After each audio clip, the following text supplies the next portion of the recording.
नमस्कार, आप देख रहे थे नया भारत टीवी न्यूज में हूँ विकास माली। 28/11/2024 को तापी जिले के सोनगढ़ में महात्मा ज्योतिराव फुले जी की 134वीं पुण्यतिथि के अवसर पर पुष्पांजलि का कार्यक्रम आयोजित किया गया। कार्यक्रम सोनगढ़ नगर के ज्ञान तीर्थ एकेडमी स्कूल में आयोजित किया गया। साथ ही सोनगढ़ माली समाज द्वारा महात्मा ज्योतिराव फुले जी की जयंती का आयोजन किया गया। इस कार्यक्रम में डॉक्टर स्वप्निल पाटिल साहब, राहुल भाई सिंपी जी, विजय भाई चौहान साहब, कयूम भाई पटेल मास्टर, मोबिन भाई अंसारी, हिमांशु भाई दवे, हितेश सोनवने, विकास भाई माली, गोकुल भाई पाटिल, श्रीराम भाई महाजन, नागेश माली, सुनील पाटिल, गीताबेन चौहान, राकेश माली, विद्यालय स्टाफ सहित आयुष भाई माली उपस्थित थे। अतिथियों ने विद्यार्थियों को महात्मा ज्योतिराव फुले जी के जीवन चरित्र की जानकारी दी। प्रकाश भाई माली और राकेश भाई माली स्कूल के प्रिंसिपल को महात्मा ज्योतिराव फुले जी और माता सावित्रीबाई फुले की मूर्ति भेंट करने आए थे। कार्यक्रम का संचालन पूर्व नगर सेवक पूर्व निर्माण सभापति प्रकाश भाई माली ने किया एवं धन्यवाद ज्ञापन राकेश भाई माली ने किया।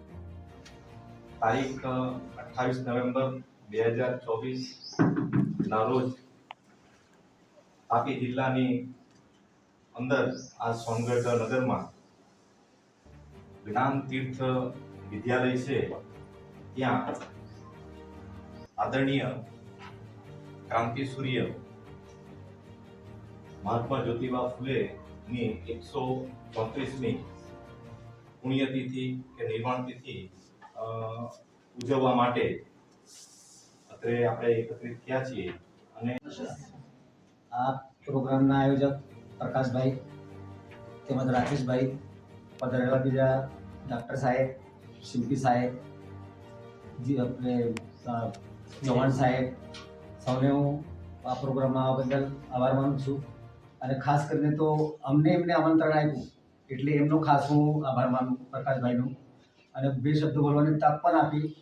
કારણ શું છે, આજે આજનો દિવસ છે, આજનો દિવસ ખૂબ આમ તો મહાન કહેવાય પણ આપણા તરફ તેનું બહુ કંઈ એવું પરિચય નથી થતું, પણ મહારાષ્ટ્રમાં ઠેર ઠેર મોટી મોટી જગ્યાએ બધા રોજના પ્રોગ્રામો જે ચાલે છે તેમાં આ મહત્વનો પ્રોગ્રામ થાય છે। જ્યોતિરાવ મહાત્મા ફુલે આજથી 150 વર્ષ પહેલા એમને એક કામ શરૂ કર્યું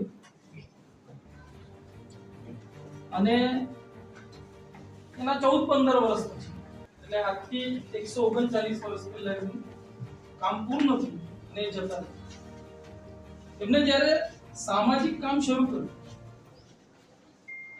અને એમની જે કલ્પના હતી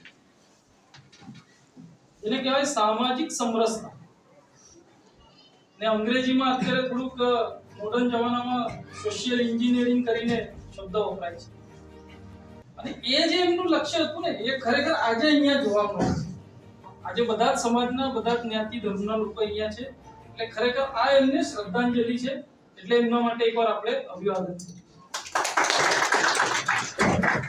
ऐसी खबरों के लिए देखते रहे हमारे चैनल द नया भारत टीवी न्यूज। चैनल को सब्सक्राइब जरूर करें। नमस्कार।